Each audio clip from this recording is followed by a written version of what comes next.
So my presentation is called Being Queer in the Domestic Sphere, a Primary Earner Framework Approach. My research question is, do same-sex couples allocate their time spent on various household chores in the same way that different sex couples do? So this question is trying to get at if the patterns of how couples divide non-market labor kind of depends on whether or not the couple is a same-sex or different sex couple, like straight or gay. In order to understand that, there's a few points that I want to cover or that can be found in my lit review. So the first thing is the specialization hypothesis. This specialization hypothesis dictates that couples will specialize along the lines of comparative advantage in market labor and non-market labor. So whoever has the comparative advantage in market labor will spend extra time in the market, like in the workforce, earning a wage, and then whoever has the comparative advantage at tasks that have to do with managing a home, such as cooking, managing groceries, cleaning, all that stuff, that partner is going to specialize inside the home in non-market labor.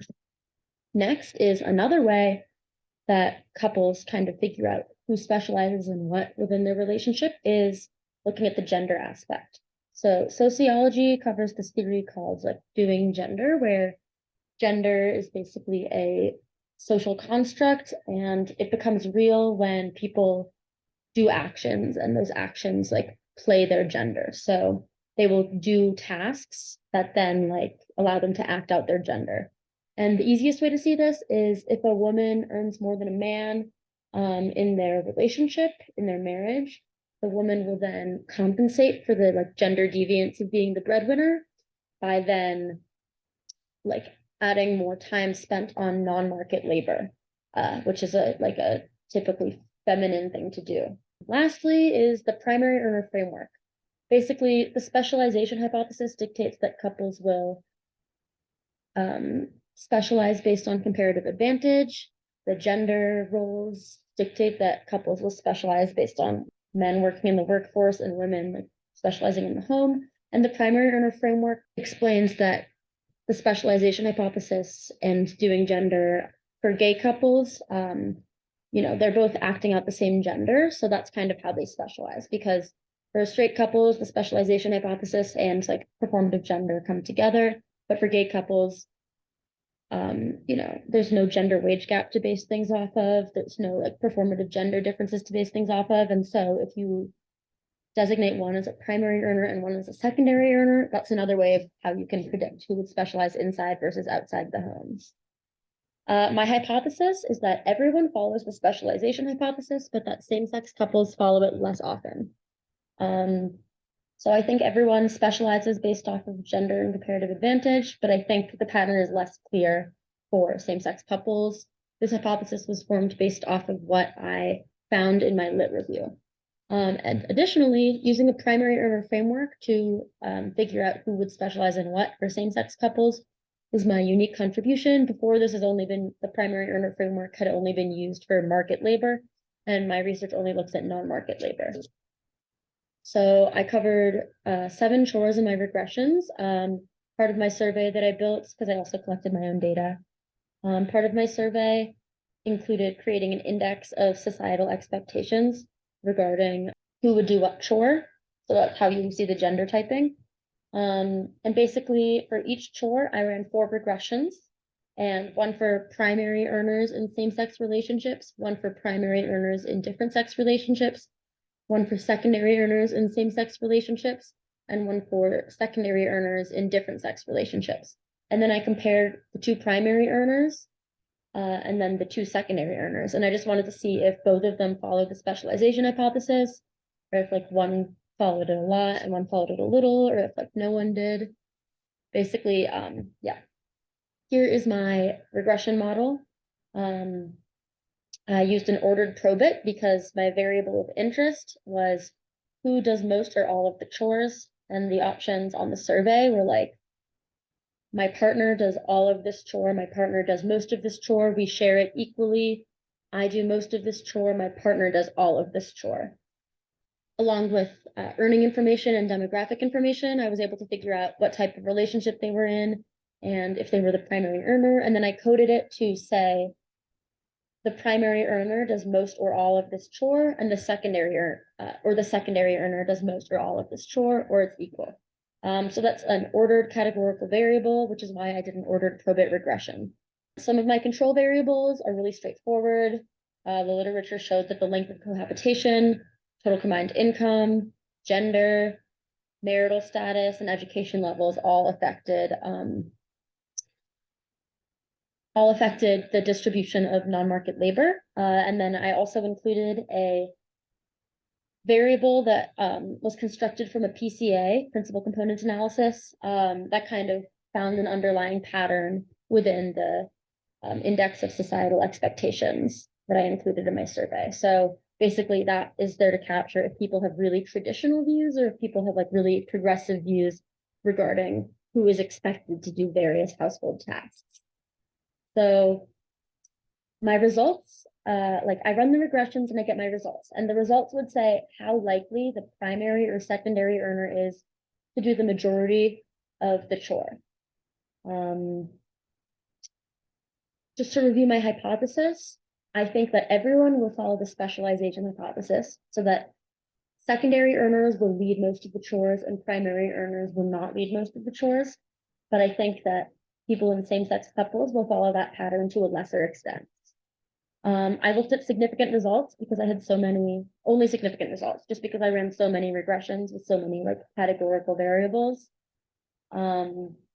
I only really looked at significant results, and I am definitely going to acknowledge that comparing side by side two regressions is not super kosher in the world of econometrics and econometrics analysis. I've had one block of econometrics. If my math skills were better, I probably would have designed my regressions differently. But, you know, with this being my first piece of really rigorous research, I was really excited about the process of the data gathering and the survey designing and all that. I am not too torn up by my imperfect regression models. I still think there's a lot of value in my research. So this table basically shows how many results support the specialization hypothesis and how many results negate the specialization hypothesis. I reject my hypothesis because there was no clear pattern that same-sex earners support the specialization hypothesis less than different-sex earners. There were actually more results of same-sex primary earners doing more of a task or same-sex secondary earners doing less of a task than there were for their different-sex counterparts. So just to sum it up, in general, for the overall pattern of all of my chores that I looked at, I reject my hypothesis because the specialization hypothesis was not supported more for different sex earners than it was for same-sex earners. So basically, same-sex earners followed a more traditional pattern than different sex earners. Okay, I'm going to go over some really specific results where I focus on just one control variable or just one chore, because if you look at, you know, if you zoom in, you can find really interesting patterns, even if when you zoom out, the hypothesis was incorrect. So marital status was the most interesting result to me. There was a lot of significant results that correlated with whether or not a straight couple was legally married, but there was not really any effect on marital status for same-sex couples. This is interesting because marriage is just a legal status. You can still be living with your partner and not be married. You can be raising kids with your partner and not be married, although I didn't include anyone with kids in my data that I collected. But basically, just the legal status of marriage has been shown to like measurably change people's behaviors, or in other words, marriage traditionalizes relationships. But there's much less research on gay marriage, and that's because of the recency of marriage equality, and also because same-sex couples are inherently not fitting into like the same societal structure that different sex couples do, just because of like heteronormativity. Now I'm going to get to gender type tasks. I wish I could have spent more time on getting into like the gender typing that I did, but I have a time limit on this presentation. Basically, IT, so like tech support and budget or managing money were both like male typed tasks according to my index of societal expectations. And for technology, the specialization hypothesis was supported for same-sex primary earners, but not really for different sex primary earners. So that's an example of it going against the specialization hypothesis where same-sex couples act in a more predictable way than different sex couples. Next, budget is a male-typed chore, and unlike IT, even though it's a non-market task, like budgeting and figuring out how much money to save and stuff, you know, it's like something that's done from inside the home. It still has so much to do with the market, that I think that is why no one supported the specialization hypothesis, regardless of sexual orientation for budget. And then lastly, cooking meals and cleaning the kitchen are two female typed chores.